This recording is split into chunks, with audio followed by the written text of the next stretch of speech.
Hi hello नमस्कार। आज आपण बनवणार आहोत अगदी झटपट होणारी, टिफिनसाठी परफेक्ट आणि शेपूची भाजी न आवडणारे सुद्धा आवडीने खातील अशा चवीची मूग डाळ घालून शेपूची भाजी। या ठिकाणी मी एक जुडी शेपूची निवडून घेतलेली आहे।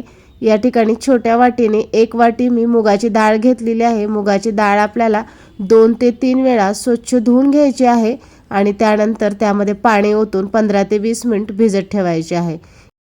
या ठिकाणी शेपूची भाजी सुद्धा पाण्याने स्वच्छ धुवून घेतलेली आहे।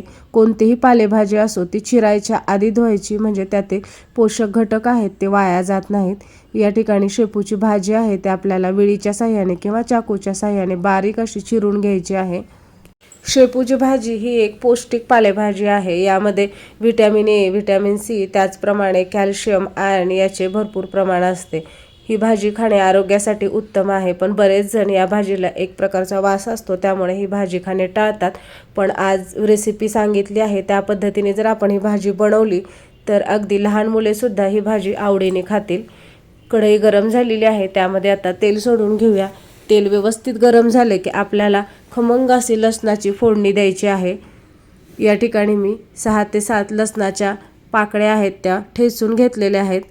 त्या तेलामध्ये लालसर होईपर्यंत आपल्याला परतून घ्यायचे आहेत। अशा पद्धतीने पालेभाजीला लसणाची फोडणी दिली की भाजी खाण्यासाठी अतिशय छान लागते। यामध्ये घालूया चिरलेली शेपूची भाजी। शेपूची भाजी घातल्यानंतर आपल्याला एक अर्धा मिनिट ती तेलामध्ये छान परतून घ्यायची आहे, म्हणजे त्याचा एक प्रकारचा थोडासा जो उग्र वास असतो, कच्चा वास असतो, तो निघून जाईल आणि भाजी खाण्यासाठी छान लागेल। यामध्ये आता घालूया भिजवलेली मूग डाळ। मूग डाळऐवजी तुम्ही तुरीची डाळ किंवा मसूर डाळ ही वापरू शकता, पण मूग डाळ ही खाण्यासाठी खूप पौष्टिक असते आणि लवकर शिजते। त्यामुळे आपण पालेभाज्यामध्ये शक्यतो ज्या पालेभाज्यामध्ये आपण पाणी न घालता त्या शिजवून घेतो त्या ठिकाणी मूग डाळीचा वापर करायचा, म्हणजे भाजी पौष्टिक तर होतेच पण डाळसुद्धा लवकर शिजते। यामध्ये आता घालूया पाव चमचा हळद, 1 चमचा लाल तिखट। लाल तिखटाऐवजी तुम्ही हिरव्या मिरच्या ठेचून सुद्धा फोडणीमध्ये घालू शकता। चवीप्रमाणे मीठ आणि या ठिकाणी आता मी घालणार आहे 2 चमचे शेंगदाण्याचं कूट। त्यानंतर भाजी आपल्याला व्यवस्थित हलवून घ्यायची आहे, म्हणजे तिखट, मीठ, हळद, शेंगदाण्याचं कूट भाजीमध्ये व्यवस्थित मिक्स होईल।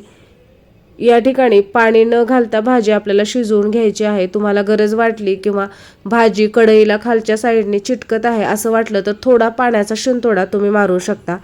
भाजीवर ताटसुद्धा झाकायचं नाही। शेपूच्या भाजीवर किंवा मेथीच्या भाजीवर ताट झाकलं तर भाजीचा कलर हा हिरवट राहत नाही, तो अतिशय काळपट पडतो। त्यामुळे भाजीला हिरवा रंग आहे तो मेंटेन राहावा यासाठी ताट न झाकता आपल्याला 5 मिनिट भाजी शिजवून घ्यायची आहे। 1-2 मिनिटं झाल्यानंतर आपल्याला भाजी हलवून घ्यायची आहे। त्याचप्रमाणे अशा पद्धतीने डाळ शिजली आहे का चेक करायचं। या ठिकाणी डाळ ही शिजलेली आहे आणि त्यानंतर मग आपल्याला गॅस बंद करायचा आहे।